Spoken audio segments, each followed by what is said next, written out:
नमस्कार, आप देख रहे हैं ब्रेकिंग एट 10। मैं हूं आपके साथ अबू हुरैरा और शुरुआत करेंगे इस वक्त की पहली ब्रेकिंग के साथ। इस वक्त बड़ी खबर आ रही है, आपको बता दें कि जम्मू कश्मीर से यह खबर जुड़ी हुई है। जम्मू कश्मीर में एनआईए ने छापेमारी की है, 6 से ज्यादा जगहों पर छापेमारी की गई है। दक्षिण मध्य कश्मीर में छापेमारी हुई है। OGW आतंकवादी गतिविधियों के सिलसिले में छापेमारी की गई है। अब्दुल कबीर भट्ट निवासी वाची जैनपुरा के घर पर छापा मारा है एनआईए ने। इसके अलावा पुलवामा के लितर के आरिफ मलिक और जीशान के घर पर एनआईए ने छापा मारा है। और इसी तरह से अच्छा बल में भी एक जगह पर छापा मारा गया है एनआईए की तरफ से। कुलगाम में 3 मकामात पर एनआईए ने छापेमारी की है। पुलवामा में 2 मकामात पर यह छापेमारी की गई है। इसके अलावा शोपिया में 2 जगहों पर छापेमारी की गई है और अनंतनाग में 1 जगह पर एनआईए ने छापेमारी की है। कुल 4 कश्मीर के 4 डिस्ट्रिक्ट्स में यह छापेमारी एनआईए की तरफ से की गई है और 8 मकामात पर यह छापेमारी हुई है। कई जगहों पर छापेमारी मुकम्मल हो गई है। जो कार्रवाई है एनआईए की वो मुकम्मल हो गई है और कई जगहों पर अभी भी छापेमारी चल रही है। 2 तस्वीरें इस वक्त हम आपको टीवी स्क्रीन पर दिखा रहे हैं। आज सुबह तड़के ही ये छापेमारी, ये कार्रवाई एनआईए की तरफ से की गई है। जम्मू कश्मीर में तकरीबन 8 मकामात पर यह छापेमारी की गई है, जिसमें पुलवामा, कुलगाम, शोपिया और अनंतनाग डिस्ट्रिक्ट शामिल हैं। तो दक्षिण मध्य कश्मीर में यह एनआईए की तरफ से कार्रवाई की गई है। पुलवामा में 2 जगहों पर एनआईए ने कार्रवाई की है और इसके अलावा शोपिया में 2 जगहों पर, कुलगाम में 3 जगहों पर एनआईए ने छापा मारा है। 3 जगहों पर कार्रवाई की गई है। बड़ी कार्रवाई बताई जा रही है। कई लोगों को हिरासत में भी लिया गया है और इसके अलावा अनंतनाग में भी 1 जगह पर एनआईए ने छापेमारी की है। तो 6 जगहों से ज्यादा जगहों पर यह छापेमारी की गई है। दक्षिण मध्य कश्मीर में यह छापेमारी की गई है। इस वक्त की बड़ी खबर आपको बता दें, OGW आतंकवादी गतिविधियों के सिलसिले में छापेमारी हुई और अनंतनाग में हमारे सहयोगी ने जायजा लिया है। आपको सुनवाते हैं। टेरर फंडिंग मामला को लेकर आज एनआईए ने अनंतनाग के अच्छबल इलाके में रेड्स डाले और आप देख सकते हैं कि एनआईए के साथ साथ CRPF है और जो उबैद अहमद नामी शख्स है, उबैद अहमद वैद, तो उसके घर पे छापा डाला गया है, रेड डाले गए और बताया जा रहा है कि जो फर्जी नामों पर सिम कार्ड्स है तो उस सिलसिले में जो FIR दर्ज है तो वो टेरर रिलेटेड एक्टिविटीज़ में इन सिम कार्ड्स को शामिल किया जाता था। तो उसी सिलसिले में यहाँ पर ये रेड है और कुल मिलाकर हम बता सकते हैं कि जो साउथ कश्मीर में जो 4 अजला है वहाँ पर ये रेड्स डाले गए हैं, बैक टू बैक रेड्स। और कल ही SI की तरफ से इसी इलाके में कार्रवाई अंजाम दी गई थी, जिसके तहत मुबैना तौर पर मिलिटेंसी एक्टिविटीज़ में रिलेटेड एक शख्स के घर को कुर्क किया गया था, उसको अटैच किया गया था और उसके बाद ये बड़ी कार्रवाई मानी जा रही है एनआईए की तरफ से। और लगातार जो एनआईए है वो शिकंजा कसने की कोशिश कर रही है जो यहाँ पर मिलिटेंसी रिलेटेड एक्टिविटीज़ है। और साउथ कश्मीर की अगर हम बात करेंगे तो मल्टीपल रेड्स डाले गए हैं 4 मकामात पर, 4 अजला में और मुख्तलिफ मकामात पर ये रेड्स डाले गए हैं। और आप इस वक्त भी देख सकते हैं ये अच्छबल का मंजर है और जहाँ पर मुश्तरका एक कार्रवाई अंजाम दी जा रही है। CRPF और एनआईए के जो एहलकार है वो इस रेड में शामिल है और जो जम्मू कश्मीर पुलिस है वो भी यकीनी तौर पर इन रेड्स में पेश है। तो कुल मिलाकर अगर ज़राए की बात करेंगे तो ये कहा जा रहा है कि इन रेड्स में जो है मुस्तकबिल में भी शिद्दत लाई जाएगी ताकि जो OGW नेटवर्क है उसका भी जो है सुराग लगाया जाए और उसको पूरी तरह से काबू किया जाए। न्यूज़ 18 के लिए अच्छबल अनंतनाग से मुदस्सिर कादरी। पर एनआईए ने बड़ी कार्रवाई की है और साउथ कश्मीर की बात करें तो साउथ कश्मीर के 4 डिस्ट्रिक्ट्स में कार्रवाई की गई है, जिसमें अनंतनाग भी शामिल है। यहां पर भी एनआईए ने यह कार्रवाई की है और अनंतनाग में जिस तरह से हमारे सहयोगी मुदस्सिर कादरी बता रहे थे कि सुबह सवेरे यह कार्रवाई की गई है और यह कार्रवाई अब मुकम्मल हो चुकी है। इसके अलावा शोपियां, कुलगाम और पुलवामा में भी यह कार्रवाई हुई है। कुलगाम से हमारे सहयोगी जहूर अहमद ने हालात का जायजा लिया है और उस वक्त की तस्वीरें भी हम आपको दिखाएंगे जिस वक्त ये एनआईए ने छापा मारा था। तो इस वक्त कुलगाम में किस तरह के हालात हैं, कुलगाम में जब एनआईए ने छापेमारी की उस वक्त का जायजा हमारे सहयोगी ने लिया था, वो भी आपको हम दिखाते हैं।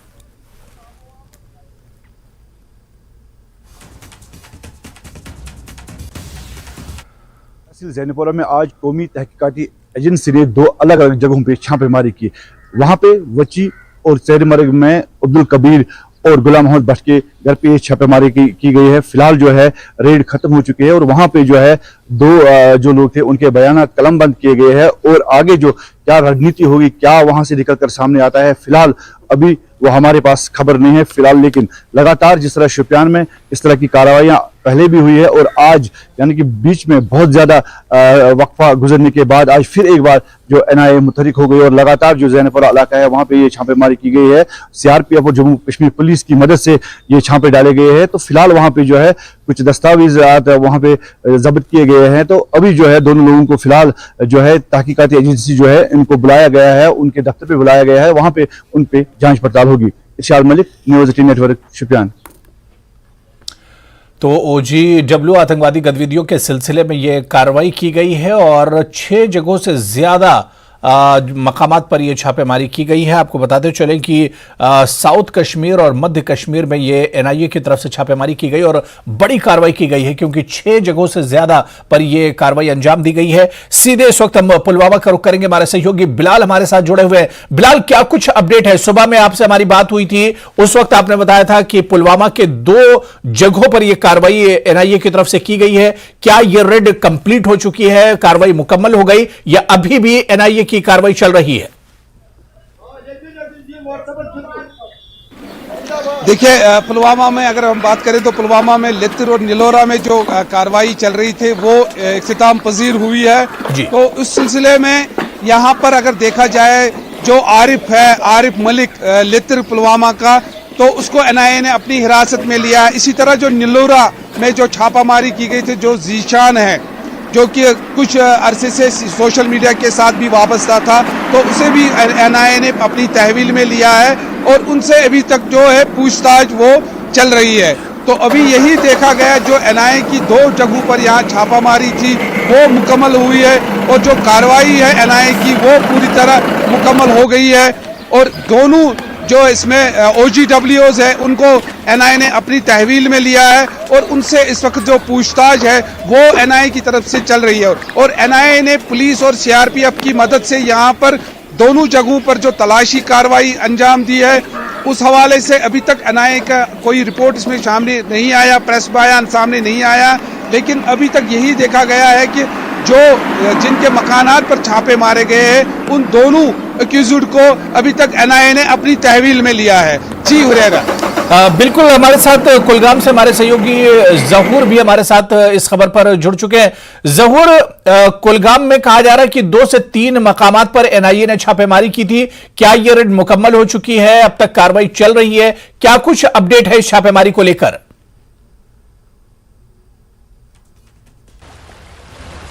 बिल्कुल हुरैरा, जैसा कि सुबह से ही हम अपडेट करते आ रहे हैं कि ज़िला कुलगाम की अगर हम बात करें तो यहाँ तकरीबन 4 मकामात पे ऐसी रेड्स जो है वो कंडक्ट की गई। यारीपुरा में 1, हरदोहांगेर में 1 और खारपुरा फसल में 1 और उसके साथ साथ रामपुरा में, और ये चारों मकामात पे रेड जो है वो कंडक्ट की गई है। और इसमें अभी तक जो हमारे पास ज़राए के मुताबिक जो रिपोर्ट्स आई हैं उसमें फ़िलहाल 2 लोगों को जो है वो क्वेश्चनिंग के लिए लिया गया है और अभी एनआईए जो है उनसे पूछताछ कर रही है।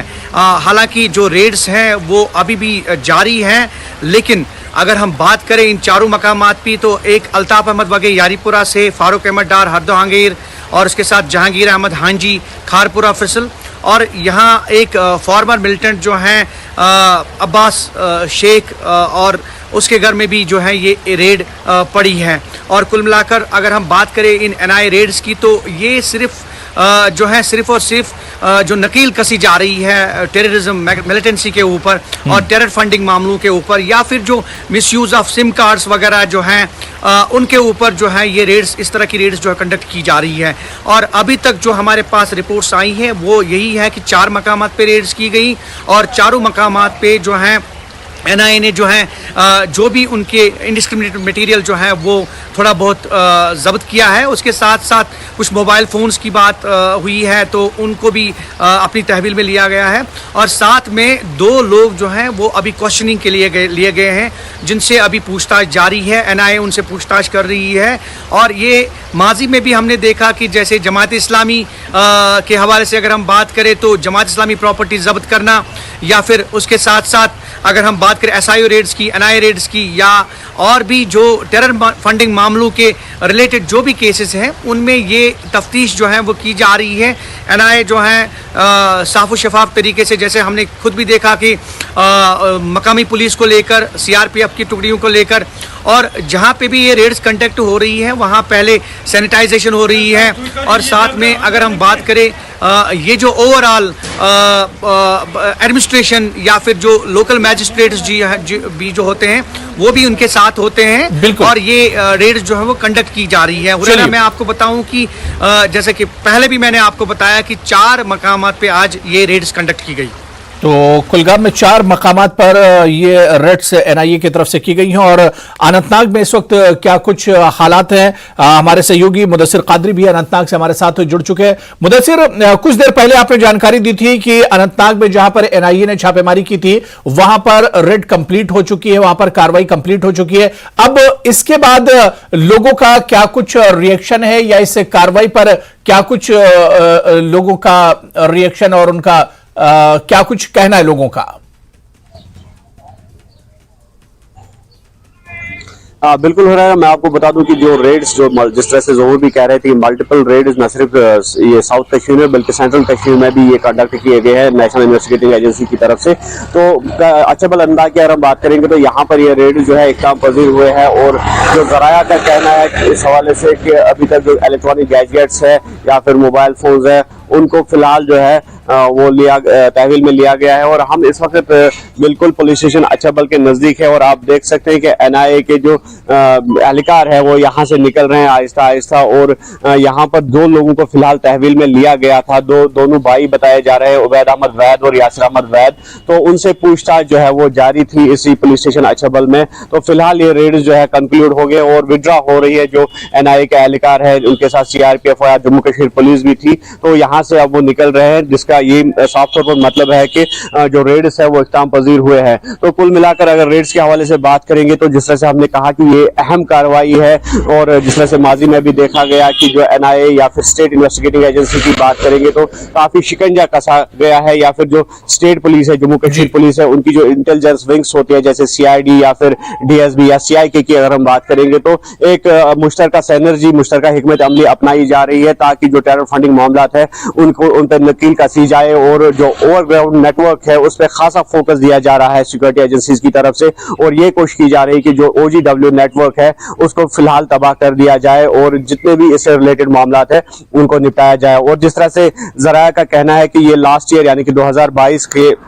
केसेस के रिलेटेड जो ये रेड्स है वो डाले जा रहे हैं, और जिसमें साइबर क्राइम्स के भी जो केसेस है वो शामिल है। जिस तरह से एरियल सर्वेलेंस की अगर हम बात करेंगे, ड्रोन कैमरा की यूजेज, या फिर पाकिस्तानी हैंडलर्स जो है जो पाकिस्तान में बैठे हैं और यहाँ पर जो है मिलिटेंसी रिलेटेड एक्टिविटीज को तक़वियत दे रहे हैं पाकिस्तान में बैठ के, और यहाँ पर जो OGW एक मुनज़्ज़म नेटवर्क है उसको यूज किया जा रहा है, और उस हवाले से ये रेड्स काफी अहम तस्वुर किए जा रहे हैं। और दूसरा, जिस तरह से हम लगातार बता रहे हैं कि फर्जी नामों पे जो सिम कार्ड्स निकाले गए हैं और उनको जो है मिलिटेंसी रिलेटेड एक्टिविटीज में शामिल किया जा रहा है, उन सिम कार्ड्स बिल्कुल दहशतगर्दों पर और आतंकवादियों पर या आतंकवादी जो गतिविधियां हैं उन पर एक NIA ने बड़ा वार किया है और एक बड़ी चोट देने की यहां पर कोशिश की गई है।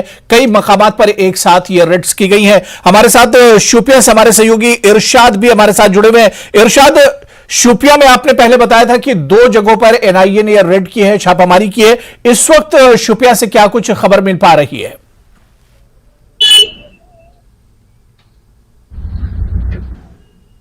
देखिए अबू हुरैरा, जैसे कि जिला शुपियान की बात करें तो आज सुबह यानी कि 6:30 बजे जैनपुरा इलाके के वची गांव में वहां पे उन गांव में रेड पड़ी NIA की तरफ से, यानी कि नेशनल इन्वेस्टिगेशन एजेंसी की तरफ से। लगातार पहले भी काफी रेड्स पड़ी हुई है, लेकिन आज जो वहां पे छापे डाले गए हैं गुलाम मोहम्मद भट्ट और अब्दुल कबीर भट्ट के घर पे ये छापे डाले गए हैं। तो गुलाम मोहम्मद भट्ट जो है बताया जा रहा है वो सलैन मिल्टन के चाचा रह चुके हैं। तो जाहिर सी बात है कि जो मिलिटेंट से रिलेटेड जो भी कार्रवाइयां है वो उस पर जांच हो रही है। कहीं ना कहीं जो टेरर फंडिंग का मामला वो हो सकता है। और उसके साथ साथ अगर इस वक्त जिला शोपियान में चैलेंज है, जो पुलिस को काफी चैलेंजेस का सामना करना पड़ता है, जो OGWs की जहां पे भरमार है उनको रोकने के लिए NIA की तरफ से लगातार ये कोशिश हो रही है। और खासकर अगर जिला शोपियान की बात करेंगे, जो हाल ही में जो इनोसेंट किलिंग्स हुई, चाहे कि कश्मीरी पंडितों को टारगेट किया गया था या गैर रियासती जो मजदूर थे उनको टारगेट किया गया था, उसको लेकर तब से ज्यादा ही मुतहरिक हुई थी NIA। और उसके साथ जो SIA की टीमें लगातार साउथ कश्मीर यानी कि खासकर अगर जिला शोपियान की बात करेंगे वहां पे ये रेड डाली गई है। और आज उसी मामले को लेकर 2 लोगों को पहले हिरासत में लिया गया और उनको बाद में छोड़ दिया गया है। उनके जो घर से कुछ दस्तावेजात जो है वो हासिल किए गए हैं। फिलहाल जांच जारी है और उनको बताया गया है कि वो NIA के दफ्तर श्रीनगर में वहां पहुंचे और वहां पे छानबीन उनकी होगी, वहां पे जांच पड़ताल होगी। और उसके बाद क्या सामने आता है, निकल कर आता है, वो अभी फिलहाल कहना कबल वक्त होगा। लेकिन हमारे पास जो इन्फॉर्मेशन जो सुबह 6:30 बजे जो कार्रवाई हुई थी, जो छापेमार कार्रवाई हुई थी, वो खत्म हुई थी। और उसके साथ साथ जो है वही 2 लोग कुलगाम में NIA की रेड एक तरह से मुकम्मल हो चुकी है। और इसके अलावा शोपियां से जिस तरह से इरशाद बता रहे हैं, यहां पर भी कार्रवाई मुकम्मल हो चुकी है। मैं मुदस्सिर एक बार दोबारा से आपके पास आना चाहूंगा। मुदस्सिर, साउथ कश्मीर में इससे पहले भी हमने देखा कि NIA लगातार इस तरह की छापेमारी और रेड्स करती रही है। क्या लगता है कि पहले की जो कार्रवाई है उसी की बुनियाद पर जो जानकारी NIA को हासिल होती है, उसी बुनियाद पर इस तरह की कार्रवाई अंजाम दी जा रही है? बिल्कुल हुरैरा, आपका कहना सही है कि जिस तरह से हम देख रहे हैं कि लगातार 1-2 बरसों में जो है NIA की कार्रवाई जो है उसमें शिद्दत पैदा हुई है। या फिर स्टेट इंटेलिजेंस एजेंसी की हम बात करेंगे, जो हाल ही में एक जम्मू कश्मीर पुलिस ने एक यूनिट तश्कील दी है जो कि NIA के बराबर चल रहा है। और पिछले 2 सालों में देखा जा रहा है कि इन कार्रवाइयों में काफी तेजी लाई गई है। और जिस तरह से साउथ कश्मीर की अगर हम बात करेंगे, साउथ कश्मीर जिस तरह से मैंने पहले भी कहा कि काफी ये मुतासर हुआ है, मिलिटेंसी अफेक्टेड काफी है। और ये भी माना जा रहा है कि यहाँ पर जो रिक्रूटमेंट्स हो रहे थे पाकिस्तानी हैंडलर्स की जानिब से, तो वो काफी अहम माने जाते थे और काफी तशवीशनाक अमल तक वो रिक्रूटमेंट जो थी वो जारी थी। लेकिन गुज़श्ता चंद माह से ही जिस तरह से पुलिस का दावा है कि उन जो रिक्रूटमेंट्स में है उनमें काफी कमी वाक़या हो गई है। और जम्मू कश्मीर पुलिस जिस तरह से नकील कस रहे हैं इस पर जो रिक्रूटमेंट प्रोसेस है, तो वो भी अहम माना जाता है। और दूसरी जानिब से जिस तरह से NIA का इसमें शामिल होना और इस तरह की कार्रवाइयां अंजाम देना, ये भी काफी अहम माना जा रहा है अगर ओवरऑल सिक्योरिटी सिनेरियो की बात करेंगे। और साउथ कश्मीर जिस तरह से हमने पहले भी कहा कि जो किलिंग्स वगैरह यहाँ पर हुई, तो कहीं ना कहीं उनकी तार जो है जो सिक्योरिटी एजेंसियां जोड़ रही है वो पाकिस्तान से ही जोड़ रही है। और उसके बाद जो कार्रवाइयां है SIA या फिर दीगर जो इंटेलिजेंस एजेंसीज है उनकी तरफ से, तो उसमें तेजी लाई गई। और कुल मिलाकर हम ये कह सकते हैं कि आइंदा दिनों में मजीद इस तरह के रेड जो है वो मुतवक्के हैं। और ओवरऑल अगर हम सिक्योरिटी सिनेरियो की बात करेंगे, जैसे जम्मू कश्मीर पुलिस जो कि फोर फ्रंट पे है अभी, या इंडियन आर्मी की अगर हम बात करेंगे, या CRPF की बात करेंगे, तो वो एंटी मिलिटेंसी ऑपरेशन में पेश है। और जिस तरह से देखा गया कि पहले कुपवारा में एक बड़ी खेप जो है मिलिटेंट हाइड आउट बस्ट किया गया। और उसके बाद कल यहाँ पर अनंतनाग में जो राखी मोमिन एक इलाका है जहाँ पर कुछ माह पहले जो है गैर रियासती मजदूरों पर अटैक किया गया था, तो वहां पर भी जम्मू कश्मीर पुलिस और 3 राष्ट्रीय राइफल्स ने कल एक हाइड आउट बस्ट किया। और वहां पर भारी मिकदार में जो हथियार या गोला बारूद है, एम्युनिशंस है, उसको बरामद करके वो है जब्त कर लिया गया। और इसी तरह से उसके बाद जिस तरह से NIA ये कार्रवाई कर रही है, जो हिडन टेरर फंडिंग मामला है जो अभी मंजर आम पर नहीं आ रहे हो, तो उनको तश्ताज़बाम करने के लिए जिस तरह से NIA सरगर्म हो चुकी है साउथ कश्मीर में, तो यकीनी तौर पर ये सिक्योरिटी एंगल या सिक्योरिटी एतबार से काफी अहम माने जा रहे हैं। बिल्कुल बिलाल, मैं आपके पास आना चाहूंगा। बिलाल, क्योंकि कार्रवाई और रेड तो मुकम्मल हो चुकी है, लेकिन जब NIA की तरफ से इस तरह की कार्रवाई होती है उसके बाद कुछ घंटों के बाद या 1-2 दिन के बाद एक बाकायदा प्रेस रिलीज जारी किया जाता है और जिसमें इस रेड से मुतालिक जानकारी दी जाती है। कब तक पूरी जानकारी इस छापेमारी को लेकर या रेड को लेकर पता चल पाएगी?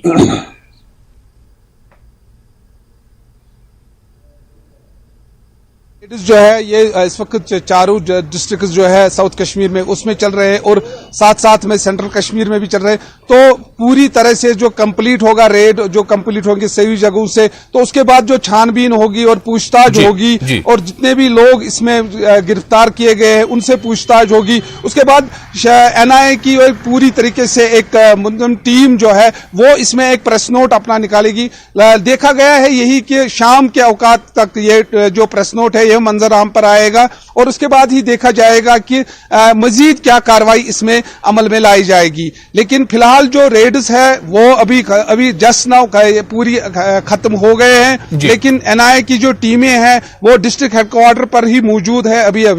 अभी मुदस्सिर ने भी यहां पर कहा कि पुलवामा या अछबल पुलिस थाने से अभी निकली है, तो अभी डिस्ट्रिक्ट हेडक्वार्टर पर ही, यहां पुलवामा में भी अभी डिस्ट्रिक्ट हेडक्वार्टर पर जो एनआईए की टीम है मौजूद है। अभी जो 2 अफराद यहां से अभी जिनके गिरफ्तार किए गए हैं, तो उनसे जो है पूछताछ अभी यहां पर भी जारी है। इसी तरीके से कुलगाम, शुपियान और बाकी इलाकों के से भी है।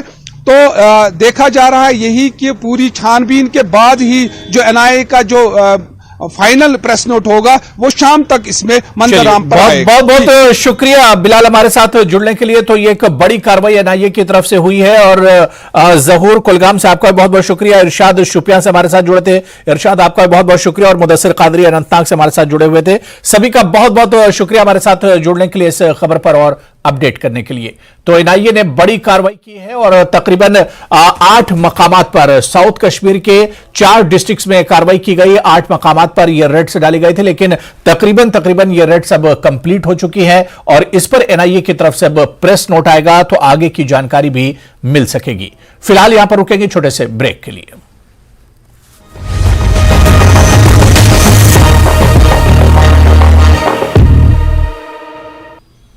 और जम्मू कश्मीर से जुड़ी हुई इस वक्त एक और बड़ी खबर आ रही है। आपको बता दें कि जम्मू कश्मीर में तेजी से फैल रहा है वायरल H3N2 वायरस का खतरा बढ़ा है। डॉक्टरों ने वायरस से बचने की सलाह दी है, सभी दिशा निर्देशों के पालन करने की हिदायत दी गई है। तो जम्मू कश्मीर से इस वक्त बड़ी खबर आ रही है। आपको बता दें कि जम्मू कश्मीर में तेजी से वायरल फैल रहा है H3N2 वायरस का खतरा लगातार बढ़ता जा रहा है। डॉक्टरों ने वायरस से बचने की सलाह दी है, सभी दिशा निर्देशों के पालन करने की हिदायत दी गई है। तो लगातार जम्मू कश्मीर में वायरल का खतरा बढ़ता जा रहा है। आपको बता दें कि H3N2 वायरस का खतरा लगातार बढ़ रहा है और यही वजह है कि पिछले कुछ दिनों से जो हॉस्पिटल्स हैं उनमें लगातार मरीजों की तादाद बढ़ती जा रही है। लोगों में एक डर और खौफ का माहौल बनता जा रहा है।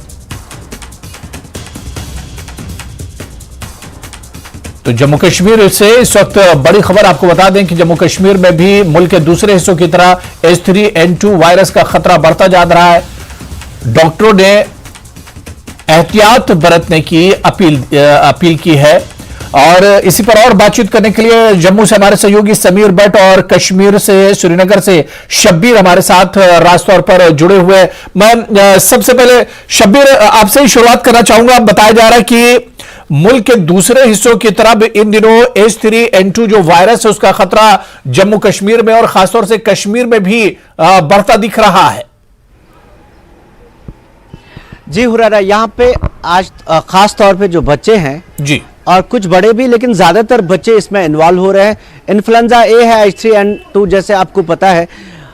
हमने पिछली बार बात की थी, एक दिन पहले जब हमने बात की यहाँ कई लोगों से जो माहिरीन है, उन्होंने कहा कि H3N2 में जो इन्फ्लुएंजा ए है, वैसे इस मौसम में क्योंकि अब बाहर आ रहा है और सरमा जा रहा है, इस मौसम में जो इन्फ्लुएंजा है बहुत एक्टिव रहता है। लेकिन इस बार हो ये रहा है कि H3N2 जो इन्फ्लुएंजा ए है, इसमें अगर आपके सिम्टम्स चले भी जाते हैं, जैसे खांसी है, बुखार है, बदन दर्द है, ये खत्म होता है। इसके बावजूद भी जो खांसी है वो तकरीबन 1 महीने तक रहती है।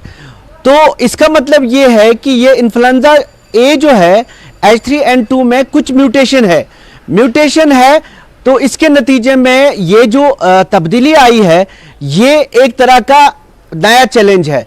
लेकिन यहां जो माहिरीन कहते हैं वो ये कहते हैं कि पहले RSV, जिसको हम रेस्पिरेटरी सिंशियल वायरस भी कहते हैं, जो एक्टिव रहता है, ये और इन्फ्लुएंजा ए H3N2 एक्टिव होके बीमारी जो है, ये जो परेशानियां हैं फैल रही है। लेकिन उन्होंने ये कहा है कि एंटीबायोटिक्स नहीं लेने हैं, क्योंकि एंटीबायोटिक्स का वायरल इन्फेक्शंस पे कोई असर नहीं है। दर्द जो है, तकलीफ है, बदन दर्द बहुत सख्त रहता है, खांसी रहती है, बुखार रहता है, उसके लिए जो ये 2 अद्वियात हैं जिनसे ये चली जाती है ये अलामात, वही इस्तेमाल करनी है। और बाकी चीजें नहीं करनी, एहतियात है असल में। जो मेरी माहिरीन से बात हुई, उनका यह कहना है कि कोविड के दौरान हमने बहुत एहतियात किया, उसके नतीजे में जो बाकी रेस्पिरेटरी इलनेसेस थे उनमें फर्क आ गया। लेकिन जब से हमने कोविड के बाद जो एहतियात करना छोड़ दिया, उसके बाद से ये जो वायरसेस हैं ये एक्टिव हो गए और उनका असर हो गया।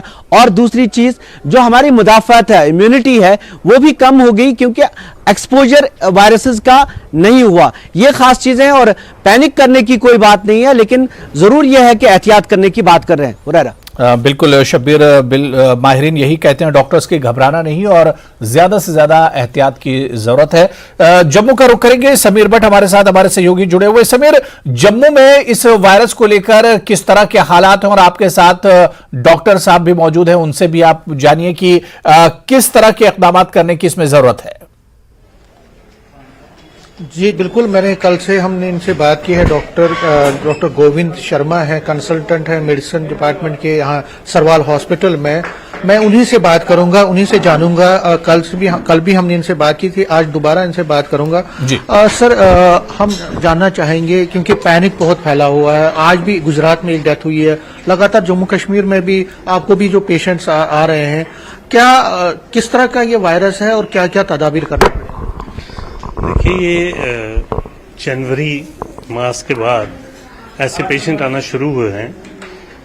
ये पेशेंट जो है अक्सर इनकी प्रेजेंटेशन रहती है कि इनको जुकाम रहता है, शुरू में बुखार रहता है 2-3 दिन और जुकाम होता है, बॉडी एक्स होगी, शरीर में दर्दें होती हैं। कई लोग उल्टी का भी वो बताते हैं कि उल्टी होती है और उसके बाद जैसे ही बुखार थोड़ा ठीक होता है उनको खांसी शुरू हो जाती है और लगभग 10 से 14 दिन तक ये लोग इससे इफेक्टेड रहते हैं और उसके बाद इनकी रिकवरी हो जाती है। जनवरी के महीने में और फरवरी के महीने में काफ़ी तादाद में ऐसे केसेस यहाँ पे आए थे, लेकिन अब पिछले 1-1.5 हफ्ते से जो ट्रेंड है वो डिक्लाइन की तरफ है। ऐसे पेशेंट सब कम आ रहे हैं हमारे पास और इनकी जैसे फ्लू लाइक पिक्चर है, जैसे फ्लू के सिम्टम्स होते हैं वैसे सिम्टम लेके पेशेंट्स आ रहे हैं और रिकवरी रेट यहाँ हमारे हॉस्पिटल में तो ऐसी कोई कैजुअलिटी अभी तक इससे नहीं हुई है और एडमिशन रेट भी इनका बहुत कम है। यूजुअली इस घर पे ही सेटल हो रहे हैं प्रॉपर एडवाइस के और मेडिकेशन के साथ। क्या ये जो वीक लोग हैं, इम्यूनिटी जिनकी कम है या कमजोर हैं, बूढ़े हैं, उनकी ज्यादा होती है?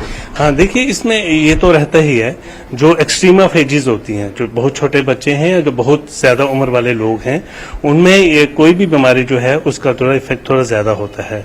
और इसके अलावा जो लोग डायबिटिक हैं या किसी और दूसरी लंबी बीमारी से, किडनी फेलियर के पेशेंट हैं, जिनकी इम्यूनिटी जो है, जिनके बीमारी से लड़ने की ताकत कम होती है, उनमें ये थोड़ा ज्यादा असर करता है और उसमें चांसेस होते हैं कि बीमारी बिगड़ने के और डेथ होने के भी चांसेस उनमें होते हैं। नॉर्मली तो जो है रिकवरी हो जाती है।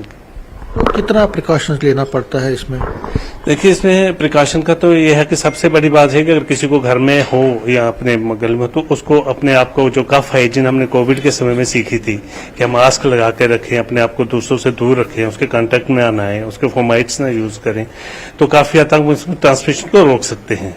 इसके अलावा न्यूट्रिशियस डाइट लेनी है और अपने आप को जैसे ही कभी ऐसे सिम्टम्स हों तो नजदीकी जो आपके पास केंद्र है, स्वास्थ्य केंद्र है या कोई भी आपके पास मेडिकल फैसिलिटी जो है, उनके पास जाके अपना चेकअप करवाना चाहिए और उनकी हिदायत हो उनके मुताबिक आप अपना ट्रीटमेंट लें और उनको फॉलो करें तो रिकवरी पॉसिबल है।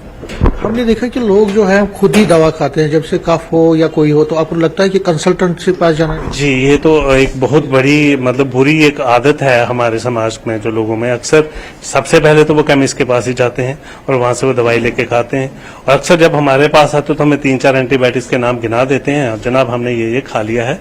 ये एक बहुत ही बुरा ट्रेंड है, इसको रोकना बहुत जरूरी है क्योंकि जब तक ये हमारे पास आते हैं तब तक इनका बिकॉज ऑफ एंटीबायोटिक्स इनकी पिक्चर भी चेंज हो चुकी होती है, तो डायग्नोसिस में भी डिफिकल्टी आती है, साथ ही साथ में एंटीबायोटिक रेजिस्टेंस बढ़ने के चांसेस जो है वो बहुत ज्यादा हो जाते हैं और दवाइयां असर नहीं करती हैं। तो लिहाजा बहुत जरूरी है कि पहला कांटेक्ट ही इनका क्वालिफाइड मेडिकल प्रोफेशनल के साथ हो जो इनको प्रॉपर गाइड कर सके और उनको उसके मुताबिक ही अपना ट्रीटमेंट लें। अगर हम आपके हॉस्पिटल की बात करें तो यहाँ पे आपने कहा कि जनवरी फरवरी में बहुत सारा, लेकिन देखिए बहुत सारी चीजें होती हैं कि अचानक भी फ्लेयर अप हो जाता है, तो यहाँ पे क्या आप पूरे तैयार हैं उस चीज के टैकल करने? देखिए, इस हॉस्पिटल की जितनी लिमिटेशंस हैं या जो लिमिट्स हैं उसके मुताबिक हम यहाँ पूरी तरह तैयार हैं। इसके अलावा भी बैकअप तो रहता ही है, और अगर कोई हमें सेरोलॉजिकल स्टडीज वगैरह चाहिए हो इनके लिए तो उसके लिए भी यहाँ से सैंपल्स भेजे जाते हैं। बच्चों में हमने देखा ज्यादा इसमें बच्चों को भी ज्यादा हो रहा है, तो क्या करना पड़ेगा उसको? देखिए, जो प्रिकॉशंस हैं वो बच्चों और बड़ों के लिए सेम ही है।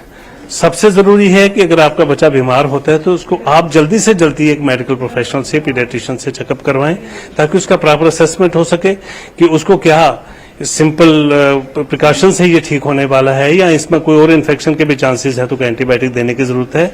Let doctor decide it. अपने आप से ये लोग ना लें, इस ट्रेंड से बचें तो काफी हद तक लोग सुरक्षा में है। अगर हम यहाँ जम्मू कश्मीर की बात करें, हालांकि अभी इसका ज्यादा नहीं है, आपने कहा ट्रेंड डिक्लाइन पे है, लेकिन अगर हम बाकी जगहों पे तो जो ट्रैवलर्स बाहर से भी आते हैं, यहाँ टूरिस्ट बहुत आते हैं, पिलग्रिमेज टूरिस्ट, तो उनके लिए क्या आपको लगता है कि क्या गाइडेंस होनी चाहिए और गवर्नमेंट को इसमें थोड़े कदम उठाने पड़ेंगे? देखिए, इसमें यही कि ऐसे सिम्टम्स वाले जो पेशेंट्स या टूरिस्ट वहां से आते हैं उनका अगर स्क्रीनिंग होती है और ऐसे जिनके ऐसे सिम्टम्स हैं उनको थोड़ा सा सेग्रीगेट किया जाए, और उनको अगर बहुत ज्यादा सिम्टम है तो उनको ट्रैवल करने या उनको जिस टूरिज्म पर्पज के लिए आए हैं उसके लिए थोड़ी देर के लिए रोका जाए, ताकि जब उनका स्वास्थ्य ठीक हो तो उसके बाद वो अपनी यात्रा जारी रखें और अपना जिस काम से है वो काम करें। यहाँ पे भी हमने देखा कि जो जम्मू में बहुत जगहों पे भीड़ बहुत ज्यादा है। भीड़ को रोकने के लिए जो पहले मापदंड दिए जाते थे, लोग भी थोड़े अब ईज आउट हो गए हैं, ईज ले रहे हैं, तो ये क्या आपको लगता है कि अच्छी बात नहीं है? अगर कोई ऐसी चीजें हो रही है, पूरी इंडिया में हो रही है, तो उसको देखते हुए यहाँ पे भी प्रिकॉशन लेने पड़ते हैं। देखिए, ये प्रिकॉशन जो आपने बात कही, बात तो बिल्कुल सही है, लेकिन अपने व्यवहार को चेंज करना जो है वो तो लोगों को ही करना है। जब सोसाइटी एज सच इसके बारे में सोचेगी और लोग अपने आप को चेंज करेंगे तभी ऐसी चेंज आ सकती है। मुझे लगता है फोर्स करना तो बहुत मुश्किल है कि लोगों को आप बड़ी देर तक आप उनको किसी एनफोर्स करके आप उनको डिस्टेंस बढ़ा सकते हैं या उनको इकट्ठे होने से रोक सकते हैं। ये बिहेवियरल चेंज है जो बहुत जरूरी है, ये आनी चाहिए। इससे हम बहुत सारी बीमारियों से बच जाएंगे जब हमारी एक दूसरे से फैलती हैं, उससे बच सकते हैं। मेडिकल टर्म्स में आप लोगों को समझाएं कि जो कोविड पहले आए थे, जो वायरस आए थे, बिल्कुल ये जो नया है, ये बिल्कुल समीर दोबारा से हम आते हैं। डॉक्टर साहब ने बड़ी अच्छी और बड़ी मुफीद बातें बताई हैं। दोबारा से हम डॉक्टर साहब के पास लौटेंगे और आपके पास लौटेंगे, क्योंकि श्रीनगर में शब्बीर भी हमारा काफी देर से वेट करे। शब्बीर, क्योंकि लोगों में एक तरह से डर है और ये वायरस का खतरा भी बढ़ता जा रहा है, तो अस्पतालों में या सरकार के लेवल पर किस तरह की तैयारियां की जा रही हैं?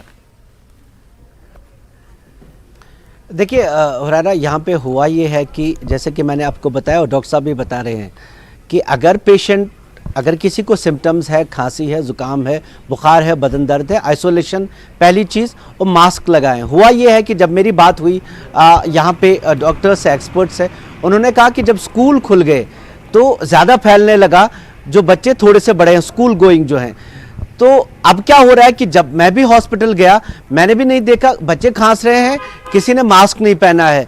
एक साहब तो जो सरकारी मुलाजिम भी थे, हॉस्पिटल में काम करते थे, उन्होंने मास्क नहीं पहना और उनके सिम्टम्स थे। हम दूर रह गए लेकिन वो रहे नहीं। एक्चुअली होता यह है कि हम सबक याद नहीं रखते। कोविड में जो प्रिकॉशंस हैं वही सिम्टोमेटिक लोग हैं जिनको ऐसी अलामात हैं जिससे ये लग सकता है कि इनको कोई भी वायरस है, किसी भी वायरस की बात करें, लेकिन हुआ नहीं है, होता नहीं है। डायरेक्टर हेल्थ जो है उन्होंने भी एक अपील जारी की है कि अगर कोई सिम्टोमेटिक है, किसी को अलामात हैं, आपको लग रहा है कि उसको जुकाम है, बुखार है, कोई भी वायरस हो, उसके लिए वही एक तरीका है जो हमने कोविड में किया। अब कोविड में खतरात बहुत ज्यादा हो गए थे और लोगों को एक तरह का डर रह गया था, वो डर की वजह से वो करने लगे। लेकिन ये अगर हम एक अपने मिजाज में रखें, जैसे डॉक्टर साहब बता रहे थे, वो अगर रखें तो शायद हम बहुत सारी जो रेस्पिरेटरी है, बिल्कुल, यानी एहतियात की इसमें भी बहुत ज्यादा जरूरत है। जिस तरह से कोविड के दौर में हमने देखा था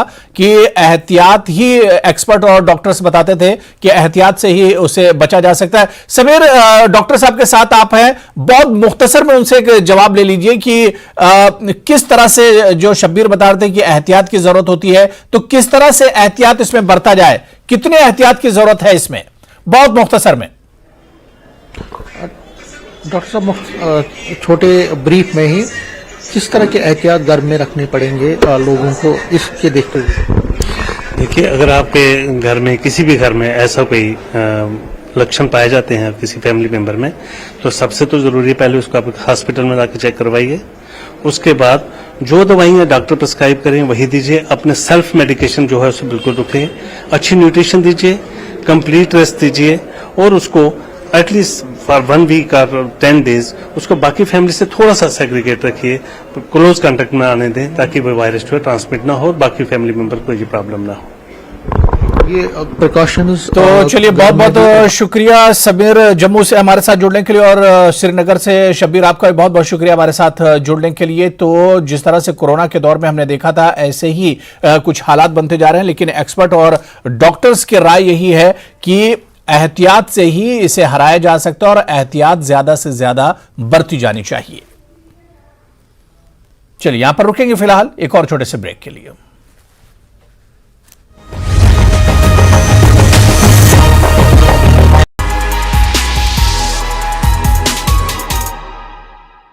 सदियों से जिस एलोवेरा से लोग थे अनजान,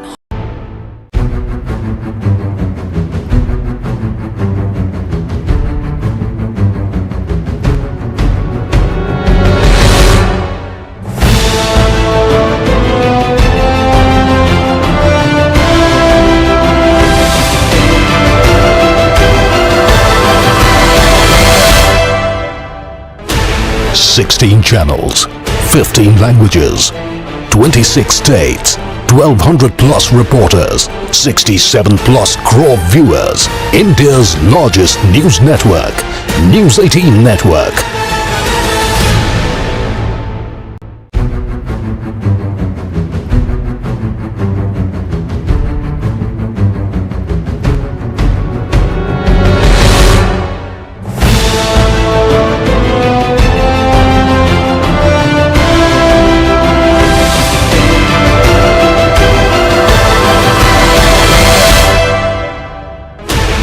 $16 channels, 15 languages, 26 states, 1,200 plus reporters, 67 plus crore viewers. India's largest news network, News 18 Network.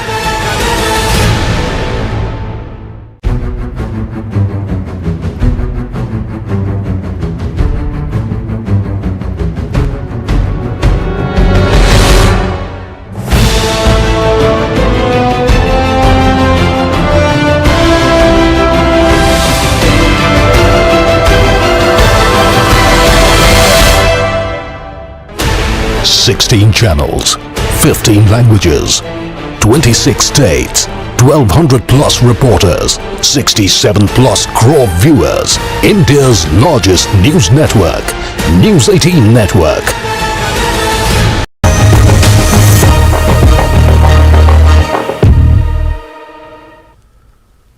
तो ब्रेक के बाद हिमाचल प्रदेश का रुख करेंगे, जहां से बड़ी खबर आ रही है। आपको बता दें कि हिमाचल विधानसभा का बजट सत्र शुरू हो रहा है। सुक्खू सरकार का पहला बजट सत्र होगा।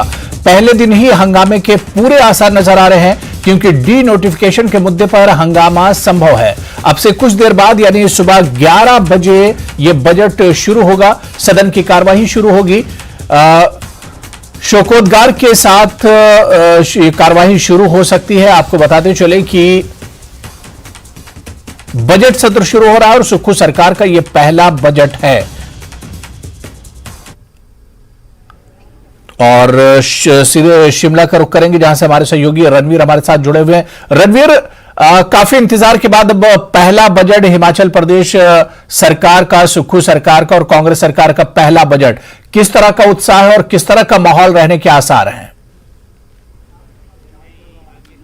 अब देखिए, ये हिमाचल प्रदेश 14वीं विधानसभा का दूसरा विधानसभा सत्र है और सुक्खू सरकार का पहला बजट सत्र है। तस्वीरें यहां से दिखाना चाहेंगे, लेकिन सबसे पहले जो बड़ी तस्वीर यहां से अच्छी तस्वीर ये निकल कर आई है कि मुख्यमंत्री सुखविंदर सिंह सुक्खू जब यहां पर पहुंचे तो अपनी पुरानी ऑल्टो कार में यहां पर पहुंचे हैं। और ये उनकी जो पुरानी ऑल्टो कार है, इसमें वो पहले भी विधानसभा सत्र के दौरान आते रहे हैं। तो एक संदेश यहां से मुख्यमंत्री यही देना चाह रहे हैं, जो तस्वीरें उनकी अलग अलग माध्यमों से निकल कर आती हैं, कि वो आम आदमी के मुख्यमंत्री हैं, साधारण व्यक्ति के मुख्यमंत्री है, साधारण परिवार से निकल कर आए हैं।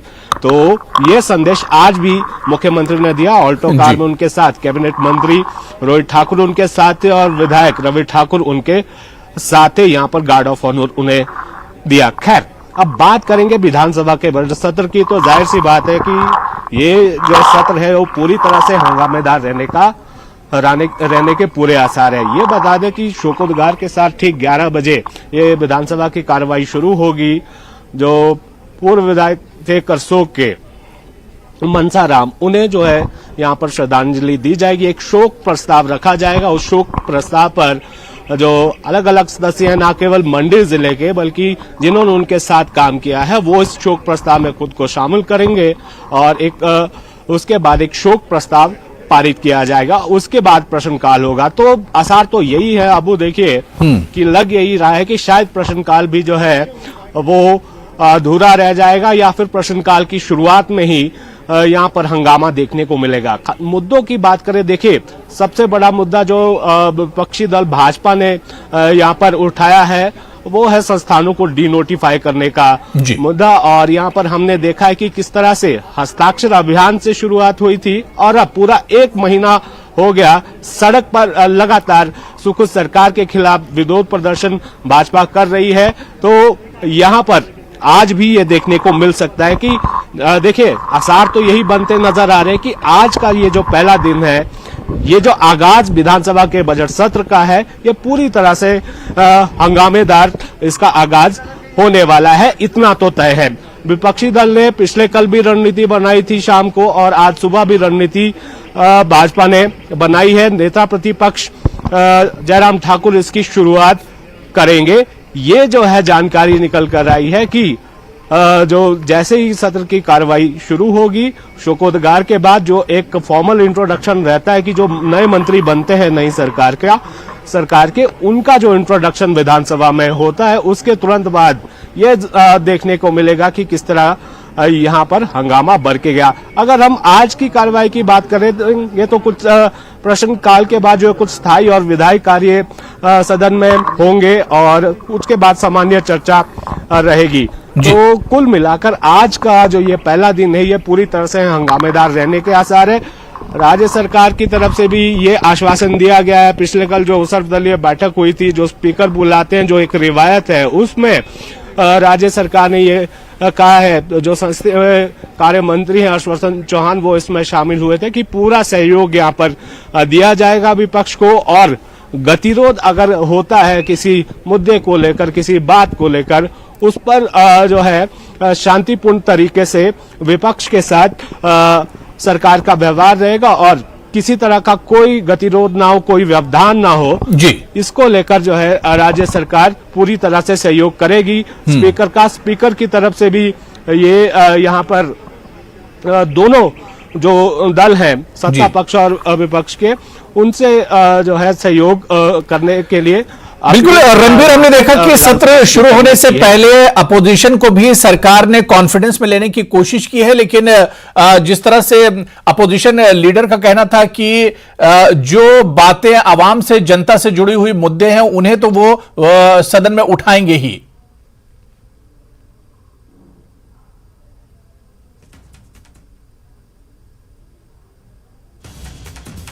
पहली बार विधायक चुनकर आए हैं कुलदीप सिंह राठौर, वो यहाँ पर पहुंचे। हाँ, जो सवाल आपने पूछा है अबू, देखिए विपक्ष के तेवर किस तरह के रहने वाले हैं, वो जो पूर्व मुख्यमंत्री और नेता प्रतिपक्ष जयराम ठाकुर हैं, उन्होंने पिछले कल बैठक में यह बताया था, जहां पर सकारात्मक चीजें होंगी, कोई ऐसा मुद्दा होगा जिस पर सरकार के साथ जो है विपक्ष को खड़ा होना चाहिए, उस पर जो है खड़ा होगा विपक्ष, लेकिन जो जन विरोधी जो निर्णय होगा उसके खिलाफ सरकार को पूरी ताकत के साथ घेरा जाएगा। ये संकेत न केवल उन्होंने स्पष्ट तौर पर कहा, बिल्कुल संकेत भी यहाँ पर दिए। ये तस्वीरों में आप देखिए सुखराम चौधरी नजर आ रहे हैं, पोंटा साहिब से भाजपा विधायक हैं और पूर्व में भाजपा सरकार में ऊर्जा मंत्री रहे हैं। तो यहाँ पर विपक्ष की जो रणनीति है वो बिल्कुल साफ है। आज देखिए विधानसभा का बजट सत्र है, सबसे महत्वपूर्ण सत्र रहता है और यहाँ पर पूरे प्रदेश की नजरें इस सत्र पर रहती है। तो जाहिर सी बात है, जो सियासत होती है, सियासत में ये रहता है कि कैसे जनता के बीच जो एक बड़ा संदेश दिया जाए, तो ये एक बड़ा माध्यम है और आज लग यही रहा है कि आगाज इसी हंगामे के साथ होगा, ताकि जनता का ध्यान भी विपक्ष आकर्षित करना चाहेगा। और जिस तरह से लगातार हमने देखा कि सड़क पर सुखू सरकार को विपक्ष लगातार घेर रहा है, तो अब सदन की बारी है। पहले सड़क, अब सदन। तो विपक्ष ने अपनी रणनीति पूरी तरह से तैयार कर ली है। अब चलिए रणवीर, बहुत बहुत शुक्रिया। जैसे ही बजट सत्र शुरू होगा हम आपके पास आएंगे, इस पर और अपडेट लेने की कोशिश करेंगे। तो जिस तरह से हमारे सहयोगी शिमला से रणवीर हमारे साथ जुड़े हुए थे, उन्होंने दिखाया, और वो खुद इस वक्त विधानसभा के बाहर है, वहां की तस्वीरें लगातार दिखा रहे थे कि किस तरह से हलचल तेज हो गई है। जो एमएलएज हैं वो एक एक करके अब विधानसभा में पहुंचना शुरू हो गए हैं। तो आज से बजट सत्र शुरू हो रहा है, 17 तारीख को बजट पेश किया जाएगा। लेकिन इससे पहले ही पहले दिन ही हंगामे के पूरे नजर आ रहे हैं, क्योंकि नोटिफिकेशन के मुद्दे पर हंगामा जो है वो एक तरह से संभव नजर आता है। सुक्खू सरकार का यह पहला बजट सत्र है, जिसकी शुरुआत आज अब से कुछ देर बाद यानी ठीक 11 बजे होगी। और इस जैसे ही यह कार्रवाई शुरू होगी हम आप तक फिर से पहुंचेंगे और इस कार्रवाई के बारे में तमाम अपडेट अपने जो व्यूअर्स हैं उन तक पहुंचाएंगे। चलिए यहां पर रुकेंगे फिलहाल एक और छोटे से ब्रेक के लिए।